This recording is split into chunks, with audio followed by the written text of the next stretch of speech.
Punya sisa makanan nih, kita makan rame-rame yuk.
Ayo budak Kasep, kamu sekarang tidak ada yang akan menolong. Kakek jubah putih tidak ada. Sekarang katakan, di mana pusaka Prabu Tajimalela itu disembunyikan? Cepat katakan. Awang gak tahu Ki. Awang cuma disuruh lihat, tapi gak dikasih tahu di mana itu disimpan. Bohong! Kamu pasti tahu. Sekarang cepat katakan. Benar Ki, Awang gak bohong.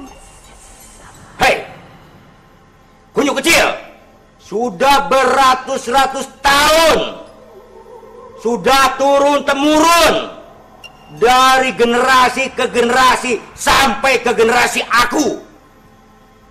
Pusaka Prabu Tajimalela itu diperebutkan. Sekarang dititipkan oleh kakekmu yang bodoh itu. Cepat katakan, di mana pusaka itu? Tadi ngerti bahasa manusia gak sih?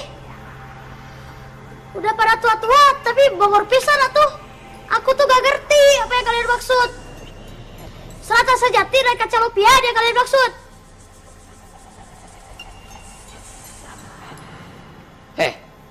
Kutu kupret, lain kali kalau ngomong itu dijaga.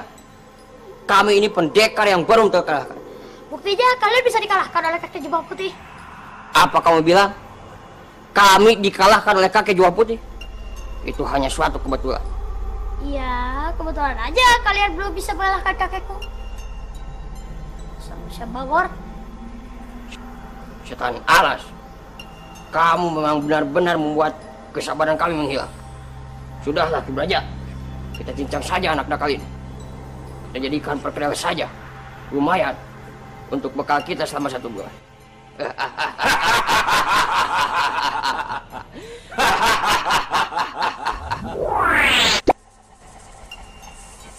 Kurang ajar.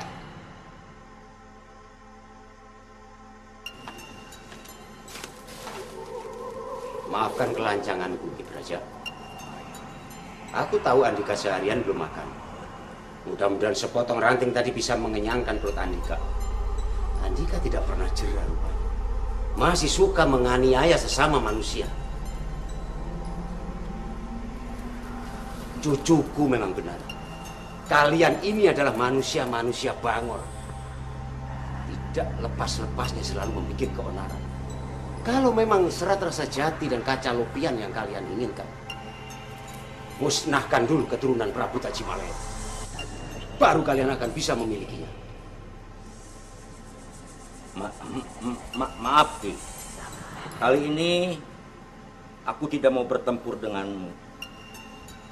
Tapi tetap aku akan mengganggu keturunanmu, akan pengaruhi jiwanya agar tidak patuh pada adat leluhurnya. Silahkan kalau bisa. Aku sendiri yang akan menjaga anak cucuku. Mereka akan aku selalu ajarkan dengan ilmu-ilmu yang berbudi luhur, akhlak-akhlak yang mulia, dan selalu saling asah, asik dan asuh. Sekarang cepat tinggalkan desa ini sebelum kesabaranku betul-betul habis. Ingat, aku juga manusia biasa yang masih memiliki nafsu amarah.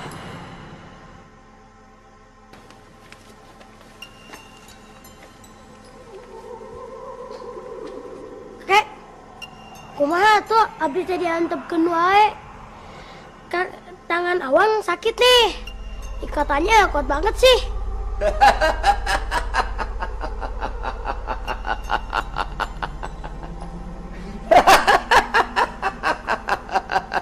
Tapi nggak apa-apa. Disuruh melepaskan ikatan malah tertawa ngakak. Atau jangan-jangan kakek penjelmaan siluman gua ini ya? Kalau memang kakek ini penjelmaan siluman di gua ini, kamu mau apa? Hah?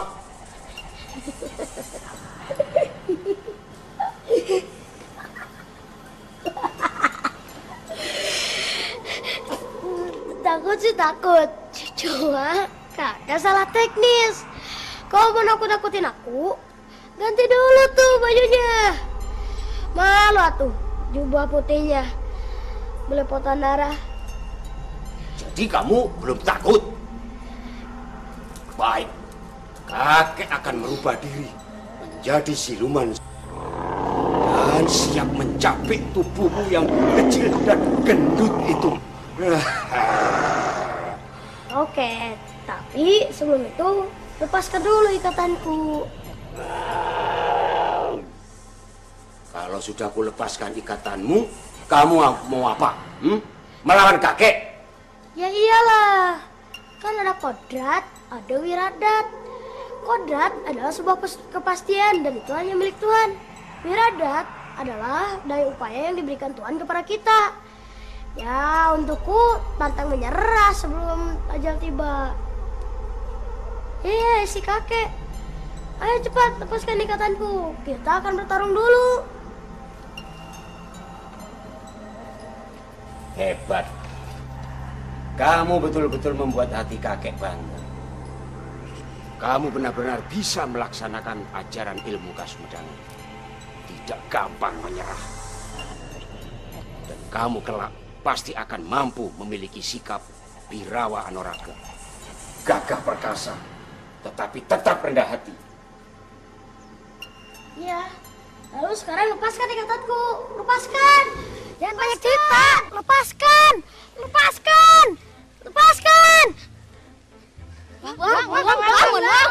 Bangun. Bangun. Kenapa kalian mengetahui aku? Siang-siang gini kok ngelindur?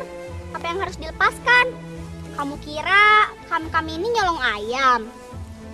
Ya, kenapa kamu mimpi di siang bolong begini? Sampai teriak-teriak lagi. Memangnya mimpi apa sih kamu? Emangnya aku teriak-teriak apa? Lepaskan! Lepaskan!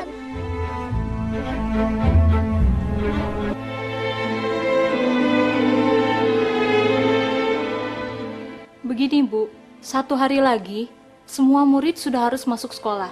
Tapi sampai hari ini juga Awang dan teman-temannya belum ada yang pulang. Apa Bapak dan Ibu sebagai orang tuanya Awang tidak merasa khawatir? Sebab akhir-akhir ini banyak sekali kejahatan yang melibatkan anak-anak sebagai korbannya. Penculikan misalnya. Tadi pagi sudah ada 2 orang tua murid yang melaporkan bahwa anaknya pergi tanpa pamit kepada pihak kepolisian. Dalam laporan tersebut, orang tua mengatakan bahwa anaknya pergi dengan Awang, putra Bapak dan Ibu Surya. Oleh sebab itu, saya diperintahkan oleh Pak Kanit untuk cross-check lebih dahulu sebelum kejadian ini ditindaklanjuti. Mudah-mudahan Bapak mengerti maksud saya. Ya, kami paham kedatangan Bapak, petugas, dan dari mass media untuk konfirmasi keadaan kami. Cuman kalau ditanya masalah khawatir, orang tua mana yang tidak khawatir anaknya yang sudah 2 hari pergi tanpa pemberitahuan lebih dulu. Begitu pula dengan saya, Pak Surya. Kejadian ini berlangsung saat liburan sekolah. Anak-anak berada di bawah pengawasan orang tuanya. Tapi ini anak-anak kami juga. Kami beserta guru-guru pasti merasa khawatir dan ikut bertanggung jawab. Kalau terjadi apa-apa, ya minimal kami jadi saksi. Ibu Kepala Sekolah benar. Kalau laporan ini ditindaklanjuti, dari pihak guru pasti akan kami hadirkan sebagai saksi untuk dimintai keterangannya. Karena memang begitulah prosedurnya. Sebenarnya saya dengan bapaknya anak-anak juga tidak pernah berhenti mencari informasi kemana perginya Awang dan teman-temannya. Kami juga khawatir, kami juga panik. Tapi kami berusaha untuk tidak kelihatan panik seperti orang tua yang lain. Karena masalah ini tidak cukup selesai dengan panik dan saling menyalahkan. Lagi pula, apa benar Awang yang mengajak teman-temannya? Justru itu permasalahannya, Bu. Kami dari pihak kepolisian tidak akan gegabah menetapkan Awang sebagai tersangka. Karena dia masih anak-anak, juga ini bukan kriminal. Menurut hemat saya, kita bersama pihak kepolisian sama-sama mencari. Saya juga akan selalu koordinasi dengan pihak wartawan, Bapak dan Ibu Surya, juga pihak orang tua siswa yang lainnya. Saya pikir begitu juga lebih baik. Kita memanfaatkan waktu 1 kali 24 jam. Mudah-mudahan ada perkembangan lebih bagus. Begitu juga kami dari pihak media, Bu. Semaksimal mungkin kami akan berusaha melakukan pencarian melalui pemberitaan. Cuma saya berharap jangan sampai hal ini dimanfaatkan oleh oknum yang seprofesi dengan saya untuk mencari keuntungan pribadi. Karena hal itu bertentangan dengan kode etik kewartawanan.